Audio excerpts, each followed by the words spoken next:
ನಿನ್ನೆ dairy circle ಬಳಿ ನಡೆದ 7 ಕೋಟಿ ರಾಬರಿ ಬೆಂಗಳೂರು ಪೊಲೀಸರ ತಲೆ ಕೆಡಿಸಿತ್ತು. ಪೊಲೀಸರನ್ನೇ ಬೆಪ್ಪು ಮಾಡೋದ್ರಲ್ಲಿ ಖದೀಮರು ಸಕ್ಸಸ್ ಆಗಿದ್ರು.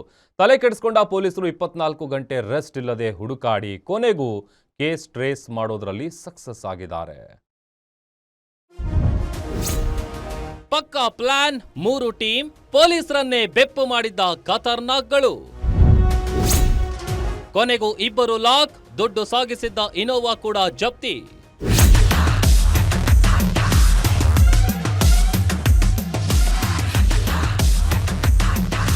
ನಿನ್ನೆ ಡೈರಿ ಸರ್ಕಲ್ನಲ್ಲಿ ನಡೆದಿದ್ದ 7 ಕೋಟಿ ರಾಬರಿ ಕೇಸ್ ಪೊಲೀಸರಿಗೆ ದೊಡ್ಡ ಚಾಲೆಂಜ್ ಆಗಿತ್ತು. ಪ್ರೀ ಪ್ಲಾನ್ ಮಾಡಿದ್ದ ಖದೀಮರು ತಾವಂದುಕೊಂಡಂತೆಯೇ ಪ್ಲಾನ್ ಎಕ್ಸಿಕ್ಯೂಟ್ ಮಾಡಿದ್ರು. 1 ಗಂಟೆ ವಿಚಾರ ಹೊರಬರದಂಗೆ ನೋಡಿಕೊಂಡು ದುಡ್ಡು ಇರೋ ವಾಹನ ಪಾಸ್ ಆಗೋವರೆಗೂ ಸೀಕ್ರೆಟ್ ಮೇಂಟೈನ್ ಮಾಡಿ ಪೊಲೀಸರನ್ನೇ ಯಾಮಾರಿಸಿದ್ರು.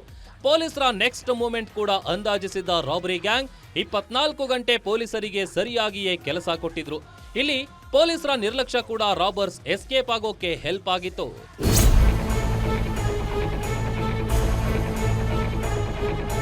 ನಿನ್ನೆ ರಾಬರಿ ಆಗಿರೋ ವಿಚಾರ ಪೊಲೀಸರಿಗೆ ಗೊತ್ತಾಗಿದ್ದೇ ಲೇಟು. ಗೊತ್ತಾದ ಮೇಲೂ ಪೊಲೀಸರು ಕ್ವಿಕ್ ಆಗಿ ತನಿಖೆ ಶುರು ಮಾಡಿದ್ರೆ ಕೆಲ ಆರೋಪಿಗಳನ್ನಾದ್ರೂ ಬೇಗ ಹಿಡಿಬಹುದಿತ್ತು.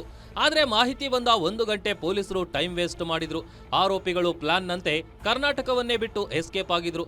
ಅದರ ಎಫೆಕ್ಟ್ 4 ಜನ ಜಂಟಿ ಪೊಲೀಸ್ ಆಯುಕ್ತರು, 18 ಜನ ಡಿಸಿಪಿಗಳು, 20ಕ್ಕೂ ಹೆಚ್ಚು ಎಸಿಪಿಗಳು ಹಾಗೂ ಇನ್ಸ್ಪೆಕ್ಟರ್ಗಳು ಸೇರಿ 50ಕ್ಕೂ ಹೆಚ್ಚು ಜನ ಒಂದೇ ಕೇಸ್ನ ಬೆನ್ನು ಬೀಳುವಂತೆ ಮಾಡಿತು.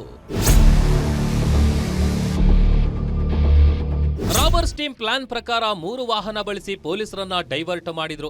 ಸರಿಯಾಗಿ ಮಧ್ಯಾಹ್ನ 12:36ರ ಸುಮಾರಿಗೆ ರಾಬರಿ ಸಿಎಂಎಸ್ ವ್ಯಾನ್ ಅಡ್ಡ ಹಾಕಿ ಡೈರಿ ಸರ್ಕಲ್ನ ಫ್ಲೈಓವರ್ ಮೇಲೆ ನಿಲ್ಲಿಸಿ 12:36ಕ್ಕೆ ಇನೋವಾ ಮೂಲಕ 7 ಕೋಟಿ 11 ಲಕ್ಷ ಹಣವನ್ನ ತುಂಬಿಕೊಂಡು ಹೋಗಿದ್ದಾರೆ.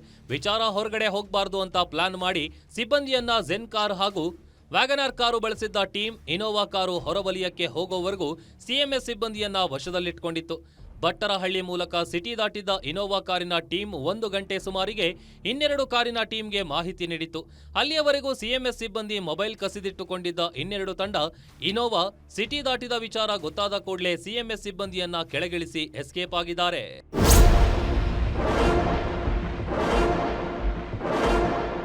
ನಂತರ 1:16ಕ್ಕೆ ಡಿಸಿಪಿ ಕಚೇರಿಗೆ ಕರೆ ಮಾಡಿದ್ದ ಸಿಎಂಎಸ್ ಮಾಹಿತಿ ನೀಡಿದ್ರು. ಪೊಲೀಸರು ಅಲರ್ಟ್ ಆಗಿದ್ದು ಮಾತ್ರ 2 ಗಂಟೆ ಮೇಲೆ. 1 ಗಂಟೆ 16ಕ್ಕೆ ದೂರು ಬಂದಿದ್ರು. 2 ಗಂಟೆ 20 ನಿಮಿಷಕ್ಕೆ ವೈರ್ಲೆಸ್ ಮೂಲಕ ಅಲರ್ಟ್ ಮೆಸೇಜ್ ನೀಡಲಾಗಿತ್ತು. ಆದ್ರೆ ಅಷ್ಟೊತ್ತಿಗಾಗಲೇ ಆರೋಪಿಗಳು ಎಸ್ಕೇಪ್ ಆಗಿಬಿಟ್ಟಿದ್ರು. ಅದಾದ ಮೇಲೂ ಪೊಲೀಸರು ಫಾಲೋ ಮಾಡಿದ್ದು ಬರೀ ಇನೋವಾ ಕಾರನ್ನ. ಆ ಗ್ಯಾಪ್ನಲ್ಲಿ ಉಳಿದ 2 ಕಾರ್ನಲ್ಲಿದ್ದವರು ಎಸ್ಕೇಪ್ ಆಗಿದ್ರು.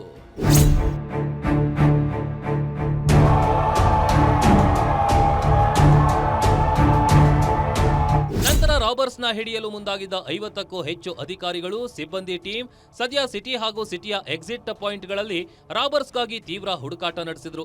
100ರಿಂದ 150ಕ್ಕೂ ಹೆಚ್ಚು ಸಿಸಿಟಿವಿ ಪರಿಶೀಲನೆ ಮಾಡಿದಾಗ ಆಂಧ್ರದ ಚಿತ್ತೂರು ಹಾಗೂ ತಿರುಪತಿಯಲ್ಲಿ ಆರೋಪಿಗಳಿರೋ ಸುಳಿವು ಸಿಕ್ಕಿತ್ತು. ಕೊನೆಗೆ ಚಿತ್ತೂರಿನಲ್ಲಿ 2 ಇನೋವಾ ಕಾರು ಸಮೇತ ಸಿಕ್ಕಿಬಿದ್ದಿದ್ದಾರೆ. ಮತ್ತೊಂದು ಕಡೆ ತಿರುಪತಿಯಲ್ಲಿ ಕೂಡ ಮತ್ತೊಂದು ಪೊಲೀಸರ ತಂಡ ಬೀಡು ಬಿಟ್ಟಿದ್ದು, ಅಲ್ಲಿ ಇರೋ ಮಾಹಿತಿ ಅನ್ವಯ ಉಳಿದ ಆರೋಪಿಗಳಿಗಾಗಿ ತೀವ್ರ ಹುಡುಕಾಟ ನಡೆಸಲಾಗ್ತಾ ಇದೆ. ಈ ನಡುವೆ ಹಣವನ್ನ ಸಾಗಿಸುತ್ತಿದ್ದಂತಹ ಸಿಎಂಎಸ್ ಸಿಬ್ಬಂದಿ ಮೇಲೂ ಸಾಕಷ್ಟು ಅನುಮಾನ ಮೂಡ್ತಿದೆ. ಹೀಗಾಗಿ ಕಳೆದ 24 ಗಂಟೆಗಳಿಗೂ ಅಧಿಕ ಟೈಮ್ನಿಂದ ಅವರನ್ನ ವಿಚಾರಣೆ ನಡೆಸಲಾಗ್ತಿದೆ. ಕಳೆದ ಕೆಲ ದಿನಗಳಿಂದ ಅವರ ವರ್ತನೆ ಹೇಗಿತ್ತು, ಹೀಗೆ ಹಲವು ಆಯಾಮದಲ್ಲಿ ತನಿಖೆ ಮುಂದುವರೆದಿದೆ. Ajay Kumar, crime bureau, guarantee news.